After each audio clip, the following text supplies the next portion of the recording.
Today I'm speaking with a gentleman from the Bay Area. And this gentleman started off in architecture. He has a bachelor's and a master's, worked in architecture for 18 years, and through a series of events has now created and is the founder of 1906 Edutainment, a business devoted to making the learning of science and other STEM subjects fun and engaging. This brother is creating something that I hope takes off. His name is Stephen Dorsey. Welcome, Stephen. Hey, it's a pleasure to be here, Robin. Thanks for having me. For my listeners, I have a friend who was talking about working with you on a potential project. And when she shared with me what you were up to, superheroes, these beautifully created Black and people of color superheroes that are meant to engage youth in learning real facts, real knowledge, real science. I was just blown away. As an educator, I was like, I have got to talk to this man. Thank you. So I'm very much looking forward to this conversation. And inside of that, before we get into the questions of the podcast, is there anything you'd like to share with our listeners that would help them get to know you better? Well, I guess the thing I would say is you're just talking to a brother that never quit. It's just something that's in me. My faith drives me. And when I'm given an idea, I don't worry about how tall the mountain is. All I have to do is put one foot in front of the other. And at that point, you know that the mountain knows it is defeated and you know that you will win. It's just a matter of being deliberate in your steps and staying on track and not listening to the negativity around you. It's funny. I literally less than an hour ago was having a conversation with one of my best friends. And we were talking about the distinction, I want to win versus I'm going to win. Right. And just standing in, I'm going to win, your whole thought process around what you have to do, it's a different process when you are standing in the victory. Right. Yes. Yeah. So then let's go in and start with question number one. What is your favorite song or favorite movie, either now or all time? Wow. Okay, I have two. Okay. I'm a big Denzel Washington fan because, man, he just puts together good work. And when I was on this journey of developing these characters where I really felt like I was on a lonely road where, people thought I was crazy. The thing I was getting was, why aren't you working as an architect? And, you could be working, for the government or for the state or for a firm or whatever. Right. Mm-hmm. And you're developing cartoon characters. Right. And, but I knew that the idea was going to work. And so the movie that really kept me strong and on path was the Book of Eli. Now, it was a slow movie. It was slow. But the reason why I think it impacted me so much is because at the end, you find out that he was blind, right? Yeah, right. And he was on this walk of faith. And that is truly what my path felt like, truly what it felt like, that I was just on this walk of faith. The Book of Eli, I watched it at the movies about 4 times. Then I got the DVD and watched it every week. Wow. And then for Determination, it was Man on Fire, where he was relentless. I would say that those are the 2 movies that impacted me. Yeah. First of all, I love some Denzel Washington, love his movies. Yeah. And he is, he deserved that Oscar. Let's just leave it at that. Yeah. But, I'm curious about what it was and how he portrayed relentless determination. Because that's what I hear is just like relentless determination and commitment. I mean, it's like this is a theme. And all we did was go through the introduction and one question and I can hear it. Right. But what was it about the way he portrayed it? What was it that resonated for you, with you? He just seemed very authentic. He showed his flaws. And through his flaws and through his irregularities, it showed a strength. And if you think about it, Robin, a lot of times we do things based on our fear of maybe rejection or non-compliance, right? Mm-hmm. And, speaking about Denzel again, I remember the speech he was giving, and he says, to get something you've never had, you've got to do something you've never done. Mm-hmm. And that, man, I mean, that is so true. It is so true. And so I learned not to be afraid. I learned not to be afraid. And that also meant getting over, you may think that, yeah, I'm ready for this. Sometimes you may have a fear of success. You don't know it until you really kind of evaluate yourself and think about it. But yeah, that's what I think, what I saw in his movies, it was like this relentless, just relentless. I don't care how many times you knock me down, I'm getting up one more time. I'm going to make you tired. I'm going to make you tired of knocking me down. You think about it. People get tired of trying to stop you, right? Right. Then what eventually happens? What eventually happens? They just come on through. Just come on through.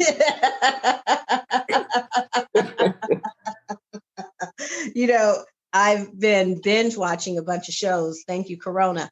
And so the most recent one, I don't really, in my day to day, I haven't really had a lot of time to watch TV when I can go places and do things. But so I hadn't watched any Ray Donovan until recently, but I binge watched it. And I'm going to tell you what you just said. Oh my gosh, his character will get beat. And then he's like, okay, so are you going to do it?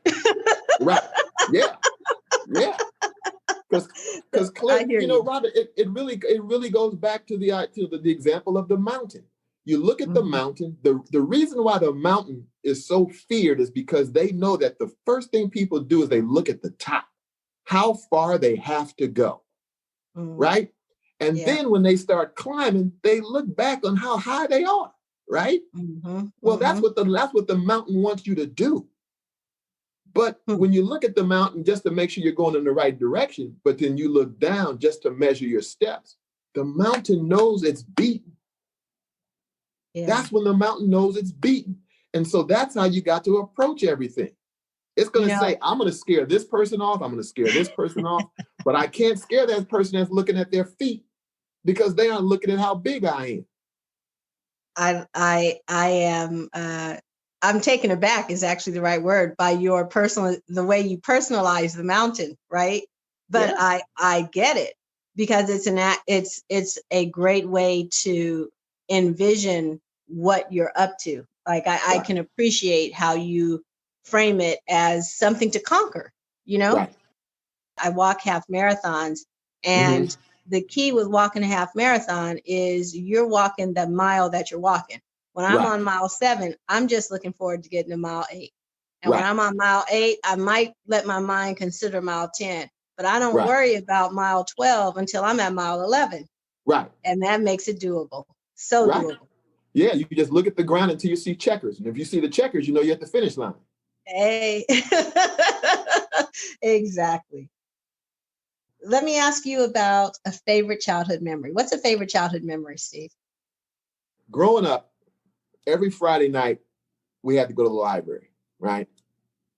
And I had this infatuation with dinosaurs, trains, space, and insects, butterflies, butterflies and beetles, right?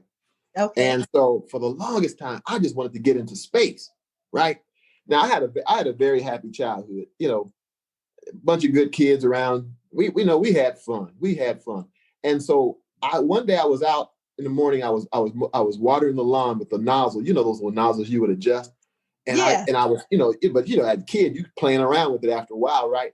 And then I noticed how much force was on this thing when I turned it up all the way, right? I said, this might be my way to get into space, right?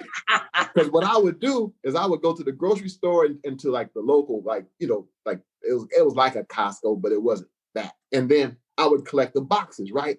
And then I would build houses in the backyard out of boxes. But then I said, and I'm gonna get into space. So I took one of the boxes, and then we lived in a duplex at the time. And I took one of the nozzles from the other neighbor and I taped it to the side of the box. And then I took the other one and taped it from our house, and I taped it to the side of the box. And then I had my friends, they said, now, okay, now count down. And they said, Stevie, it's going to be cold in space. You're going to need a coat. I said, yeah, that's right. So I went in the house, and then I got a big old coat, right? So I'm sitting in a box that has to look like, those boxes that oranges come in. When you're a kid, that's kind of big, right? So I was sitting in this box, and you got to imagine the hoses were taped to the side of it. And I had this big coat on. And then one guy said, Stevie, there's no air up there. You need oxygen. I said, that's right. So I went back in the house, and then, my mother had those Maxwell House cans of coffee, those things. Yes. And she would give me the empty ones because I could collect bugs in them, right? And then so I took that and I put a straw in it. And I said, this is gonna be my oxygen. So here I was sitting in this box with a big coat with some hoses on the side, and me sucking air out of a coffee can, right? And I said, count down, let's go. And they turned that water on, and that whole box just got flooded and just fell all apart. I went, man.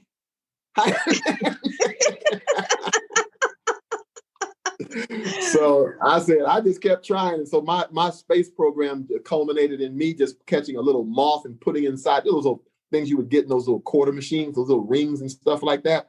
And then I put the butterfly in there, and I closed it up with some tape and taped it to a helium balloon, and that called it a day. That was the end of my space that was program. Your Russian sent a monkey into space, and you sent a butterfly. I sent a butterfly. Hey. I was in the flatlands of Berkeley, so he got for sure I know the Tilden Park, because that balloon was gone. Oh wow. Yeah, look, and for those for anybody who's sensitive about insect cruelty here, remember this was back in the day. This was back in the day, right. I figured if they were doing experiments on Black people at Tuskegee, I could put a butterfly in a balloon. So that's awesome. I love it. And I did catch that you were building houses from boxes in your backyard. Did you know? When did you know you wanted to be an architect? It was really strange. My mother worked for the Department of Labor as an economist, and she put out that thing called the Cost of Living and the Bureau of Labor Statistics report, jobs and things like that. Yes. So she would always bring home this thing every quarter that it was, it talk about the wages of different professions. And so because I had a fascination with, dinosaurs, at first I wanted to be an archaeologist, right? And then she says, unless you get grants and things like that, it could be kind of tough. I said, well, architecture, I don't know about that either, right? But that sounded kind of cool, engineering and things like that, because that's where my interests were. And so, but, now that you bring it up, I did enjoy building stuff, I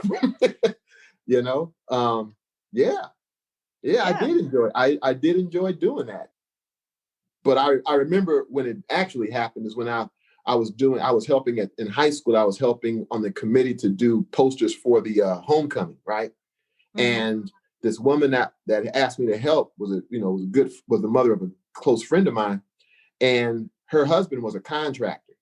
She told me that she wanted to introduce me to this architect, and his name was Paul Kelly. And Paul Kelly, we got along well at that event, and he invited me to come work in his office. Here I was, 9th grade. He invited me to come work in his office and just like clean up and do stuff like that, or maybe a little bit of drawing. They would teach me, and that's how I determined I was going to get into it. That's cool. That's cool. Yeah. Well, let's talk about accomplishments first. Okay. An accomplishment that means the most to you personally, and then one that tends to get the or the wow when people hear it or of it. What accomplishment means the most to you personally? I really worked hard at being the best father I could be. We all want wonderful scenarios to take place, but I'm grateful that I have 2 daughters, but the marriage didn't end up well. And so I learned how the courts are so used to men not wanting to be with their children that the laws are somewhat skewed to always favor, the mother. I get it. But then regardless, people saw me with my kids all the time. And But it wasn't for show. It was because I truly enjoyed being with them and meeting all their friends. As a matter of fact, I used to get invited. Now, this is really strange. Check this out. I used to get invited by their friends when they had sleepovers to come tell scary stories. Really? I loved it. It was great. And then, I had girls. So then therefore, when they had their friends around, these little girls with me, and we would go to dinner and I would just, get them dinner and they would all sit around and we would just, talk about dinner habits, eating habits as far as, etiquette. And then we just had these great conversations. But the thing I loved the most was telling all those guys stories. And I would make up stories on the fly. I didn't know how that story was going to go. And kids would say, then what happened? Yes. And then you just have to just make it up. And then you go through all this effort to make up a good story. You say to yourself, man, that was a good story, right? And then they say, tell another one. And I went, man. But I think that in the process, I met other brothers who were kind of going through the same thing. And I found camaraderie in that. And we found the resolve to be the best men we could be. A lot of times Black men are just being called whatever, right? But through it all, did the best I could be. I was the best I could be. And I slept, you sleep well when you know that you've done that. What were they interested in knowing how to do? Well, Robin, if we're like, really honest about things, we know how sometimes Black men can be portrayed by Black women. Now, I'm not saying anything negative about the sisters. I'm not. But everybody knows the things that can be said, right? Mm-hmm. Yes. And those things can be very hurtful. Those things can be very hurtful.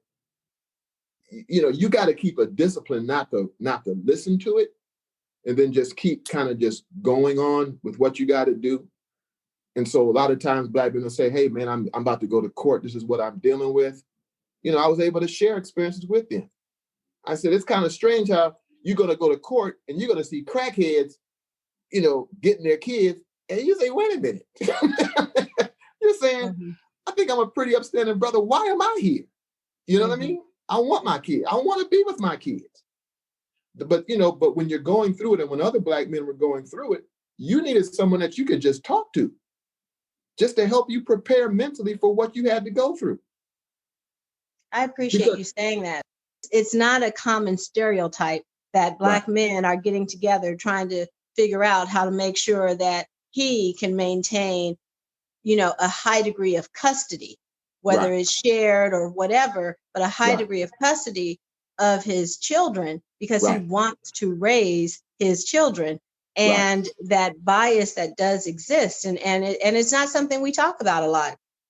In this particular case, their mother, she's a good mother, you know what I mean? Mm-hmm. But I'm a good father.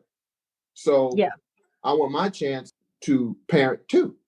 I was not going to be an every other weekend dad. I was just not going to be. I enjoyed all that stuff. I enjoyed, parenting.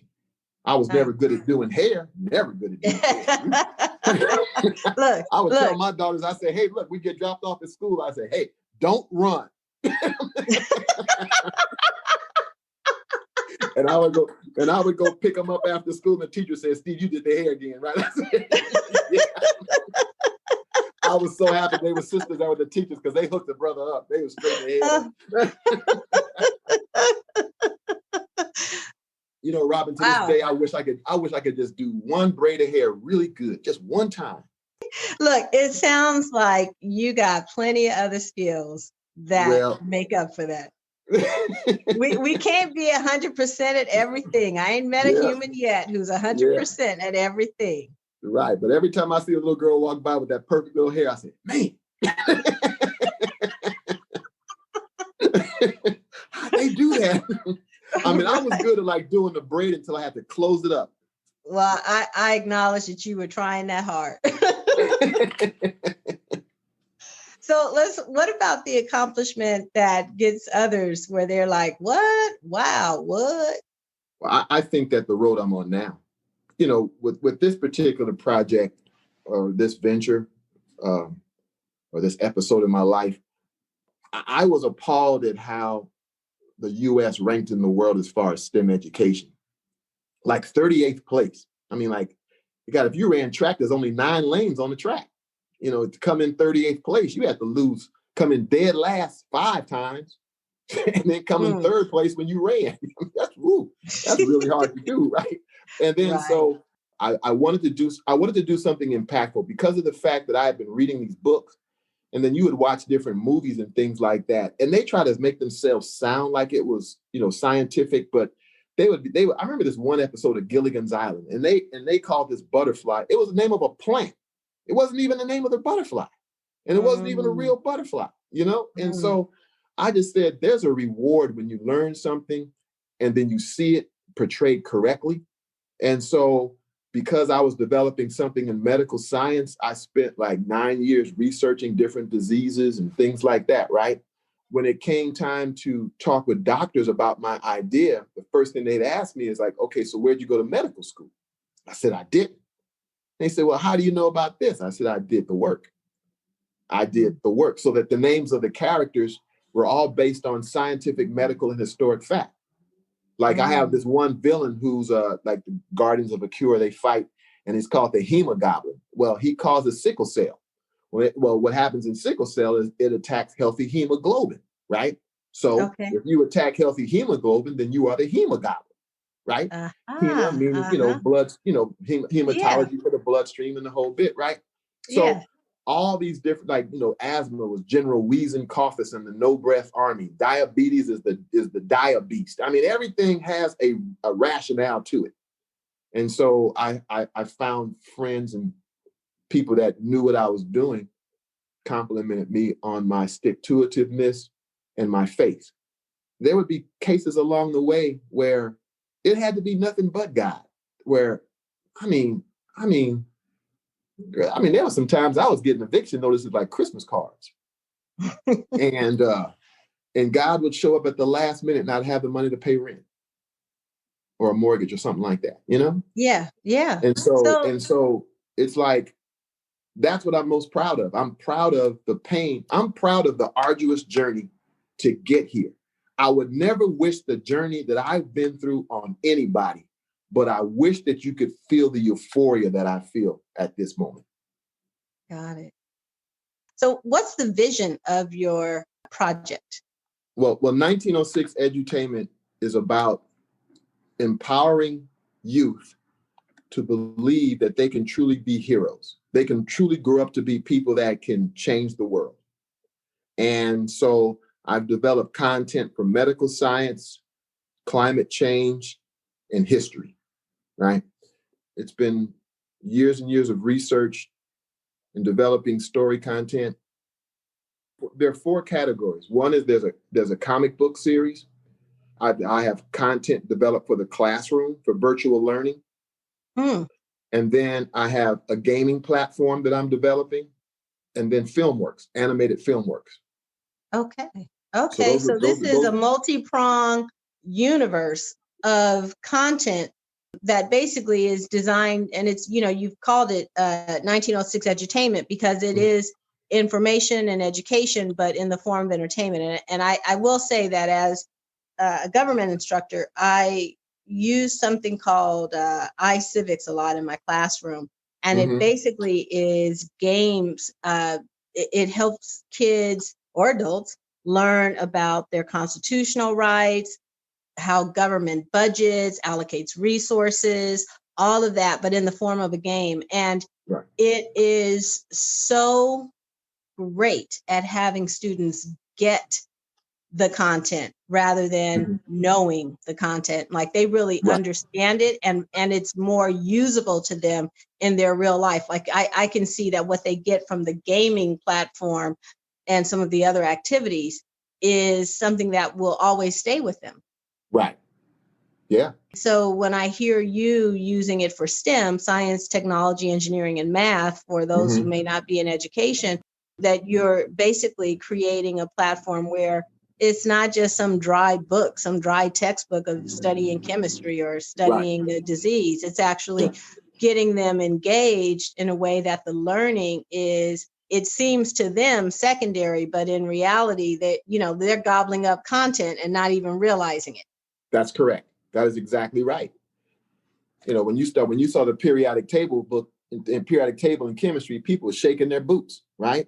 Mm-hmm. Well, what I did with one of the characters in the Guardians of a Cure, Elementus, has the power of the periodic table. Well, anybody that's into that superhero stuff and comic books and things, they want to know how the powers came to be, and they know the powers by heart, right? Mm-hmm. Well, this character's powers by heart. Now you know the periodic table.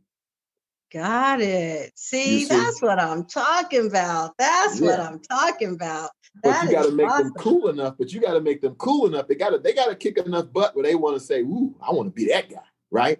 Yeah. And then as far as so Hela is the leader of the Guardians of the Cure, but her powers are based on everything that Henrietta Lacks did for medicine. Nice. Right. And then nanotech, she's the angel of nanoscience. And everything, so nano ionics, nanophotonics, nanoelectronics, all that are her realm of powers. Oh my goodness! How many characters you have in total? We have the Q, which are characters based on the great queens of Africa. You're talking about Makeda, Nefertiti, Hatshepsut, Amunatu, all those, about 6 of them. And then you have the Oba, which are the great kings of Africa. So give me a number, round about 50, 100? Oh, I would say probably, including the villains, probably about 100. Yeah. Wow. That's my wow. Wow. That's my wow. Awesome. So then the next question is about words. What is a favorite quote, saying, metaphor, or book? I would say from a poem, Invictus. I like the part where it says, "I am the master of my fate. I am the captain of my soul." What is I like that. Yeah. What is it about that? Well, the reason why the company's called 1906 is because, number one, I didn't want to call it Name It After Me. And I always thought that names of companies with numbers in them was always cool, right? I like that. But then as I was playing around like 1814, stuff like that, I said, well, I'm going to put 1814 down, right? Well, I'm a member of Alpha Phi Alpha fraternity. And one of the mantras of the fraternity is education. The people that have been in our fraternity have accomplished great things, but education was number one, and then good deeds for all mankind was the second one. I mean, so Thurgood Marshall, Martin Luther King, W.E.B. Du Bois, all those guys were alphas. And so 1906 means a lot to me from that perspective. And Invictus was one of the poems that we had to learn. Okay, but I missed this because I think people who don't know about the alphas might miss it. So what does 1906 represent? Alpha Phi Alpha fraternity was the first Black fraternity established on Cornell University campus by 7 founders. And it was in the year 1906. And so that's why, that my father was an alpha. But I'm not that kind of brother that's walking around dogging everybody else. I was a Black man before I was anything. And so it's just that had meaning to me in developing the name of the company. Yeah, no, I get it. And I love you referencing the company you keep. And I chose not to pledge. I was not involved in the, African-American Greek life. However, I am fully aware of the value of it, the power of it, and especially the impact it had historically. Some, a lot of listeners may not know how many of the names that they, that are kind of household names were buoyed by their membership in Black fraternities and Black sororities. So, yeah. So, Steve, is there a person, conversation, moment, or event that stands out as changing the trajectory of your life or has had a significant impact on your life? When I was going to the University of Washington, I was in the School of Architecture, and to say that population of Black people was sparse in architecture, it was like finding Black people in Utah. And so it was a road that you just had to have focus on, and you had to, at the end of the day, your role was to graduate, right? And then show other Black kids that they could do it too. Because people aren't really crazy about taking all that physics and calculus and all that kind of stuff that you have to have in it. But, when you're dealing with, designing buildings, then a lot of that math and science played a role in it, right? Of course, But and that kept a lot of people sometimes, I think, from getting into it. But while I was in there was this one teacher. His name was Barry Anoy, and he was from Hawaii, and he taught structural engineering. And so I would be working in class, and, we had studios, we had to work on your designs. And that class would normally go like 4 hours, right? So I would take a break sometime and walk down, and I would go to Barry's office. And his office was at the bottom of the step. And I would go in there and we would talk. And Barry told me one day, he said, "Steve, I don't see you in architecture. I don't see you getting a job, get a cool job, but rotting in an architectural office." He said, "I see you doing much bigger." He said, "I just see it. That's the way I see it." And at first you want to say, oh, this, when you got a school that's sparsely populated in your major, Black people, sometimes you may want to think he's trying to discourage you. But there was an authenticity about Barry, where he wasn't that kind of dude. He was this cool Hawaiian cat, right? And I never forgot what he said. And then when I realized that I was going to do 1906 Edutainment, I wrote Barry about 6 months ago. And he saw what I was doing on LinkedIn. And he said, "I'm so proud of you, and I'm so happy that you decided to do this, where you'll have more impact." And that's when I had the discussion with him, where it wasn't about buildings, three-dimensional buildings or buildings in the built environment. I called it designing for the cerebral landscape. Like, look at it, Robin. I could design a building, like say we're downtown LA and whatever building's down there. You got so many people going into this building, to work or whatever, right?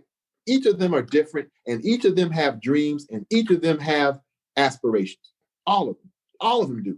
So I figured that with the content that I'm developing, I'm designing for that cerebral landscape that may inspire any of those people going into that one building, that they could do something else, or they could just do something.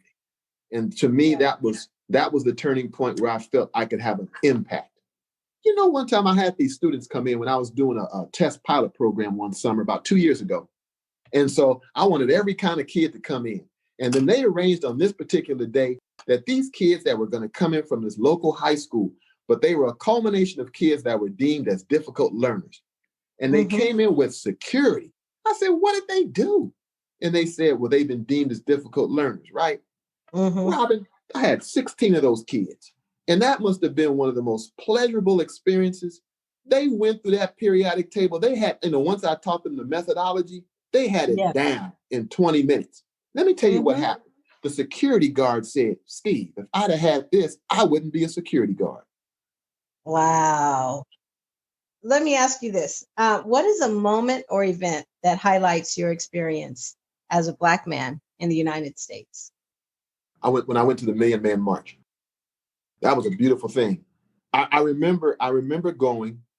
I remember we got off at church. It was Christ Church or something. It was, I forget the name of it. But we got off at the station, and then we were right there, not far from from that plaza, where most people stand for the inauguration and all that kind of stuff, right? The plaza between the monument and the Capitol.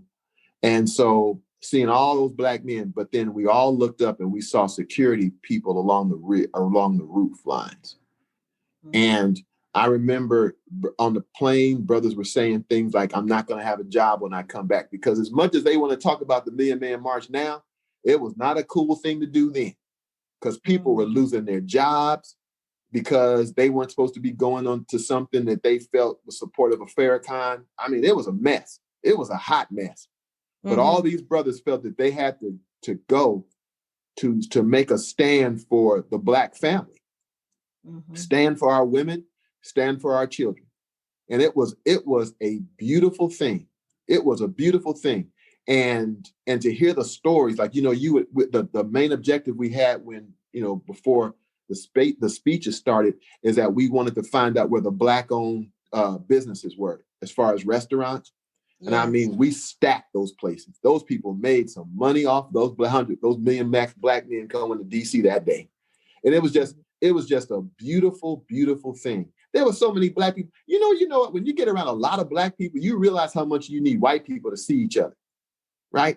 Because like if you're walking down the street downtown, it's easy to find a black person because there's a lot of white people. So there's that visual contrast, right? Yes. But there was one time when my brother-in-law, I lost him, and he was like 10 feet in front of me. Because it was all black, but it was a beautiful thing. It was a beautiful thing. Oh man, that was imagine. Yeah, that was a beautiful time. Awesome. Yeah. Mm-hmm. Yeah. So now I was going to ask you about interactions with law enforcement. And so, you could share, some people share like their first, their worst, their best, their funniest. Well, the most recent one took place last Thanksgiving, about a week before Thanksgiving. I went to get a haircut. And, on Saturday, you just wearing some sweats. So I decided to take a walk to the barbershop. Getting there was all good. Got a chance to see the fellas on my way back. And I saw this situation where the police, it looked like they had been trying to catch somebody, but they got away on foot because they had the car there, but it looks like with all the doors being open that the people got away, right? Mm-hmm. Mm-hmm. And so, I looked and I saw them looking at me. Okay, now understand you're like mid-block. Okay. Now I said, if I walk either left or right, it's going to look like I may notice because I looked at them, right? Uh-huh. So if I start walking to the left, they might think I did something. If I walk or walk the other way, think I did something, right? Right. So I said, I think it's going to be best if I just walk straight to them. So I made sure it was safe for me to walk. And then I went across. And then by doing that, I'm saying, look, whoever you're looking for, I'm not him, right? Mm-hmm, mm-hmm. And I proceeded to start, I saw them and I'm going to walk by. And then the guy called me back and he says, you just jaywalked. Come on. I said, seriously? I mean, really, I was just saying, are you serious?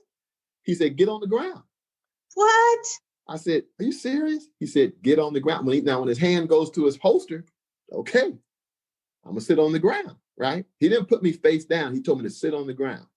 And then he was about as tall as Prince. And he told me, he said, do you know what you just did? I said, yeah. I said, I looked both ways to see if it was safe. And then I crossed accordingly. Because if I had gone to the other end, cars are coming around the corner too fast and not even looking. So I felt that the middle of the block was the safest to go. And he says, didn't you know that it's wrong to jaywalk? I said, officer, I looked. I didn't see any signs that said I couldn't jaywalk. And he says, you expect us to put a sign everywhere? And I said, all I can tell you is that I saw no signs. Because it was clear he was trying to get me upset. Mm-hmm. And then he said something else he was trying to antagonize me. And I just said, oh, I know what it was. He said, let me see your ID. I said, officer, I got to reach into my pocket to get it. Do I have your permission to do so? He says, well, how else do you expect me to have to see it? I said, just checking with you, officer. Showed it to him. And then I said, well, maybe when he sees how old I am, he's going to realize this is all a bunch of this mess, right?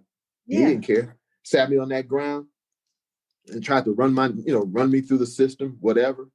What? And then, yeah. And so it's embarrassing, everybody driving by you, seeing you sitting on the ground, this dude standing over you.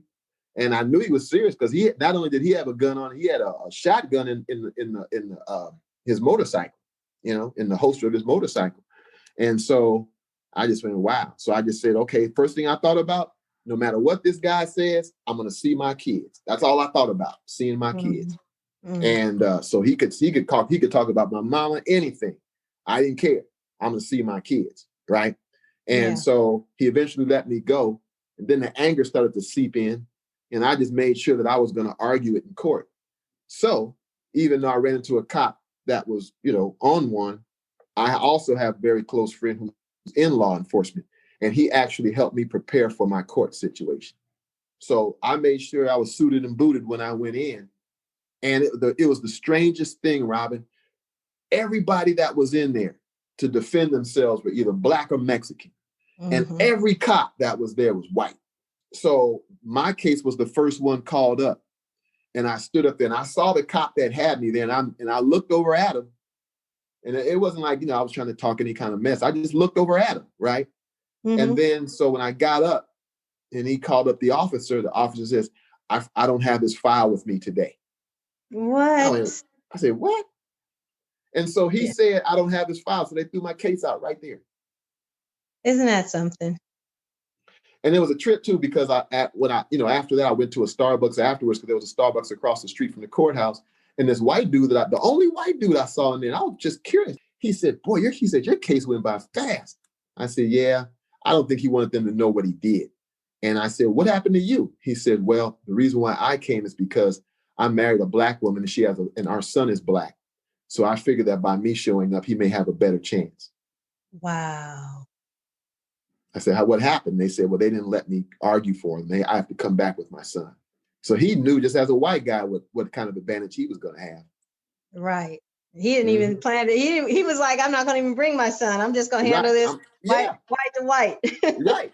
Yeah. Now, you know what? Think about that. Think about that. Yeah.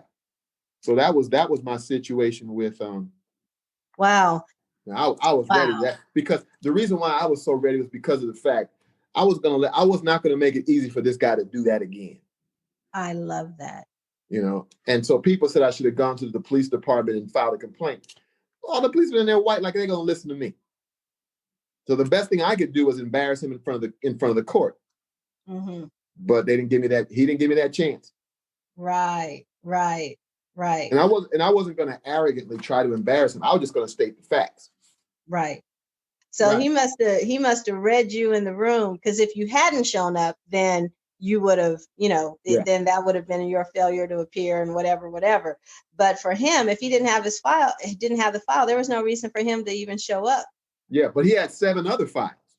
Oh, what? Yeah, he had mine there. He had it. It's just that brother that he stopped that day wearing those sweats wasn't that same brother that was in a suit ready to argue on that Monday. Right. I got it. Yeah. I got it. That's why I have that question in there, because, people will hear all the other stuff that has gone on and who you are and what you've been up to. And then here it is. This is just a year ago, Right. Yeah. Yeah.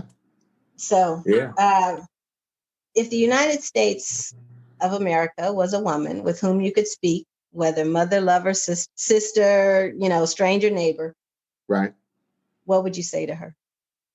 I would ask her, what have I done to you for you to fear me so much? All right. That's simple. Yeah. Anything else you want to say about that before I go to the next question? That's what I would ask her. Yeah. You know how women are. Women want to know exactly what you're thinking. That's it. It's like, you like to talk here. Let me ask you a question. And you can talk to me. I like it. Yep. That's what I would say. What is love to you? Love is like an evolution.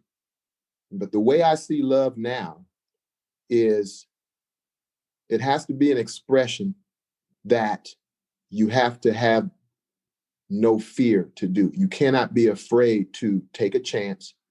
You cannot be afraid of rejection. You cannot be afraid of humbling yourself to a woman. You cannot be afraid of embracing her and supporting her. You have to embrace being the authentic you. Okay. So love is a fearlessness. Yes. Because when something makes you uncomfortable, that's because you're being moved to a higher plane. You're being moved to a higher plane of consciousness. That's the only reason why things get uncomfortable. It's because it's seen in your life that you can be bigger, you can be better, you can love better. Now, sometimes it's going to come out cool for you. Sometimes it's not. But I'll tell you what, you're gonna be better at it. Yeah, I like that. That's cool. Yeah.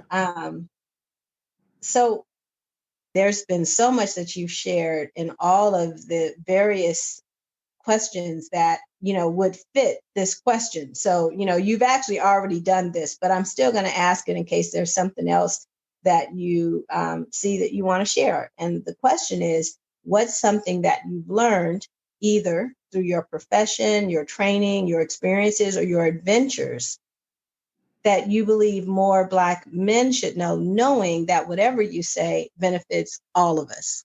Mm-hmm. I would say that you all have this gift of discernment. Some call it a hunch, premonition. Some, we all call it different things. What I truly feel it is like your guardian angel, it's like your protection, to keep you straight, making good decisions. Yet we all have the freedom of will.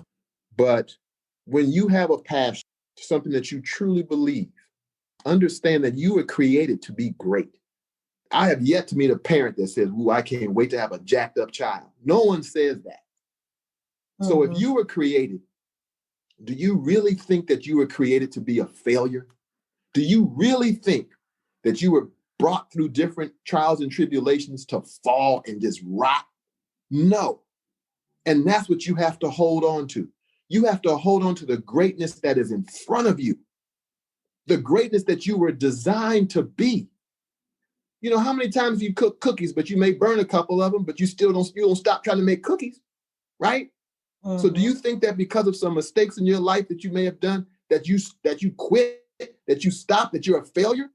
If you have an ambition that is not like everybody else, don't care what everybody else says. So don't listen to it. You were designed for greatness. Listen to that plan that's out for you. Just like you want greatness for people that you love, so too does the one that created you love you is even more.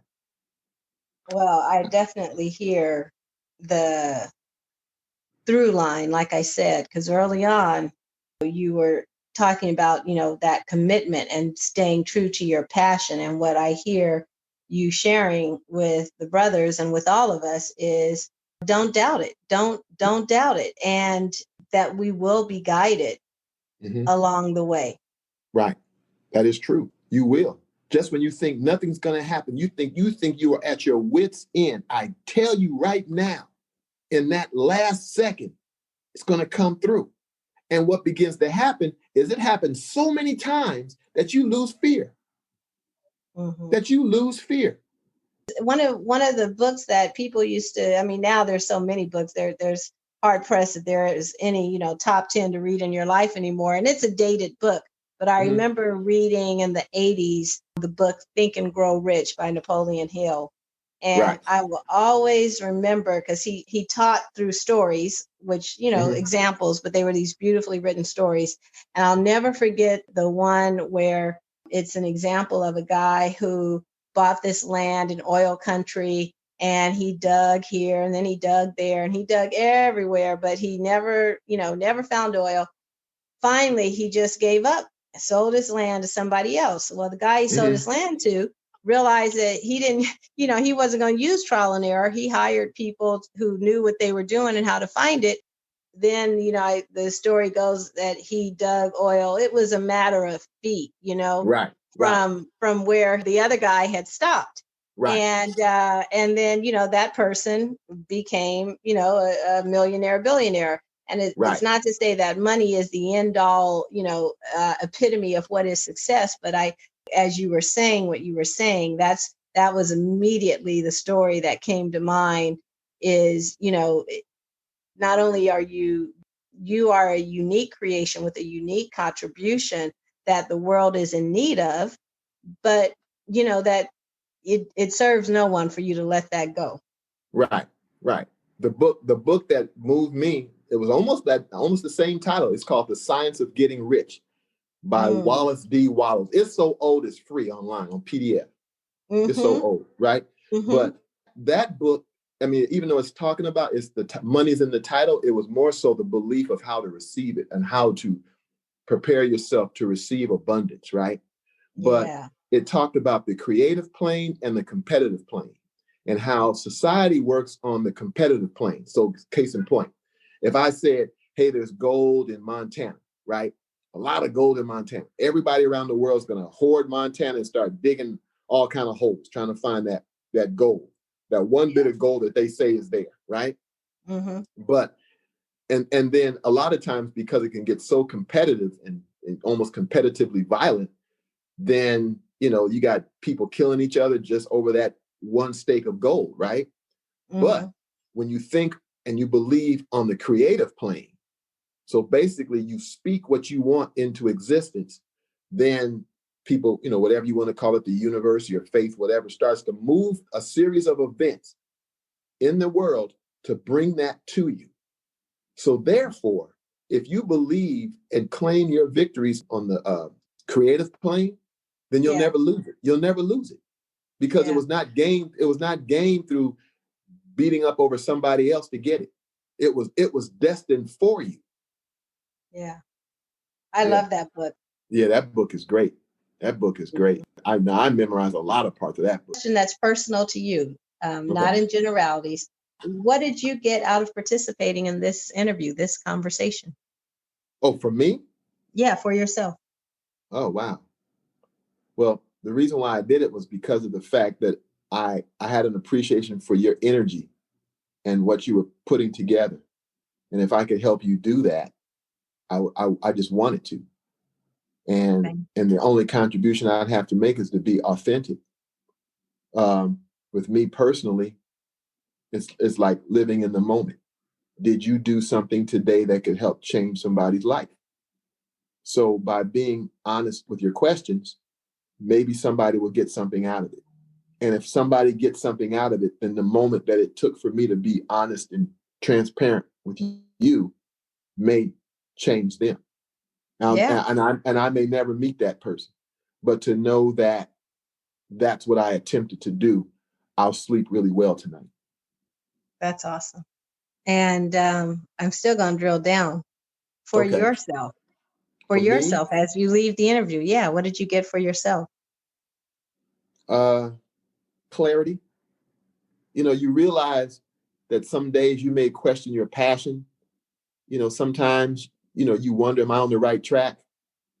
And then you find out that when you're expressing yourself, the passion that you're expressing it with, you realize that fire is burning really bright inside of you. So actually, I feel inspired now to write. I was writing a story today, but now I feel like designing some new characters and writing a story. It's like, yeah, it's a great thing. It's a great feeling. Well, that puts a huge smile on my face because what you got is what you're aiming to give. It's like what you got for yourself was a recommitment to your own passion, and really everything that you've shared at the base of it in this interview has been a desire that the people who hear this, the people in your world, people in your community, that they don't give up on their passion. Like I think back to the movies, and this relentlessness, this relentless commitment. And what I hear that this interview did for you was to put a mirror up and have you, see that relentless, like reconnect to that relentless commitment in a new way. Right. Yes. Yeah. Yeah. That's awesome. Yeah. Well, I acknowledge you for your love of science. I acknowledge you for your stick-to-itiveness, and I acknowledge you for having a vision of what's possible for young people learning science. Well, thank you, Robin. Thank you. Yeah, it's awesome. Thank you, Robin. I appreciate it. Thank you. Thank you for listening to 365 Brothers. I certainly hope you enjoyed the episode. I encourage you to subscribe. Please leave a review. I want to know what you think. Also, if you know someone who would be a fantastic guest for 365 Brothers, please direct them to our website, 365brothers.com. You'll also find all the episodes there, 365brothers.com. And your support is welcome. And remember, to listen is to love.